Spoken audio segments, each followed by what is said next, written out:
Okay, as mentioned in class, part of set theory is building every single mathematical object as a set.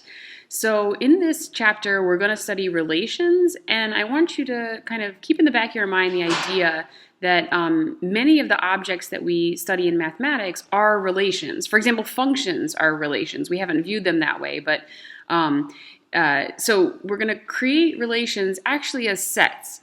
And in the course of building the so-called mathematical universe, once you have created Cartesian products, you can from that create relations as subsets of those Cartesian products. And then functions just end up being special kinds of relations. All right, so formally, I copied this definition actually out of chapter 1. It doesn't show up in chapter 8 formally like this. But what a relation is some subset of a Cartesian product of sets A and B. Okay, so if I imagine my favorite sets A and B, I can sort of get an image of the Cartesian product by making this two-dimensional diagram, and a relation is simply any subset of that Cartesian product. So the relation itself is viewed as a subset of A cross B, so it is a set of ordered pairs. Well, not always, but a lot of times the Cartesian product that we define the relation from involves the same set for both A and B.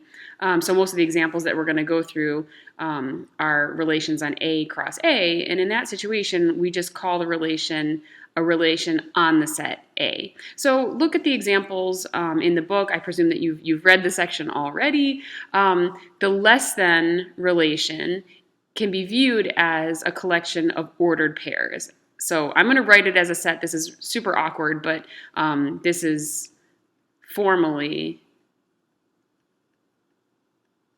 what the less than symbol is in set theory. It is a collection of ordered pairs, namely those ordered pairs that consist of real numbers x and y such that x is less than y. This seems a little bit circular, but that's sort of the best that we can do to describe this. Okay, so that is a binary relation on R cross R. We say it's a relation on the real numbers. There are obviously tons of other familiar relations on the real number set. You can do greater than, for example, greater than or equal to, less than or equal to. Actually, the equals relation is a binary relation, and if you're doing sort of formal set theory, these are viewed as collections of ordered pairs of real numbers. But we're just going to use them in class as we usually do when we're studying the real line. Okay, the congruence mod 2 relation. This is a relation on Z, and it's not just congruence mod 2, but you can do congruence mod 5, mod your favorite integer. And so this would be a collection of ordered pairs where the two integers are equal to each other mod 2. So for example, 2 is congruent mod 2 to 8. All right, so division by 2, division by 2 with 2 and 8 both yield a remainder of 0. And then of course 1 is congruent mod 2 to, well, any odd number, -7. Okay, and then the book gives one specific relation on the power set. I'm just going to offer another one.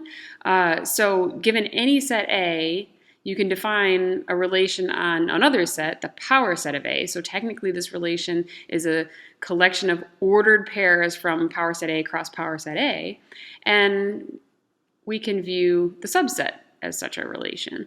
So if you take a couple subsets of A, say B1 and B2, it might be the case that B1 is a subset of B2. So in the relation subset, B1 comma B2 would be an ordered pair that shows up. Okay, so there are tons of familiar binary relations.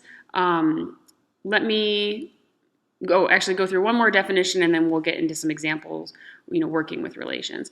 So an inverse relation, if you have a relation R, like any of the ones above, collection of ordered pairs, and you define a different relation, R inverse, simply to be all the ordered pairs where the coordinates are reversed, then you're creating what's called an inverse relation. As we'll see later, functions are actually specific types of relations, and their inverse functions are precisely the inverse relation corresponding. So for example, if you were talking about the less than relation on the real numbers, then our inverse would simply be, think about it for a second, greater than.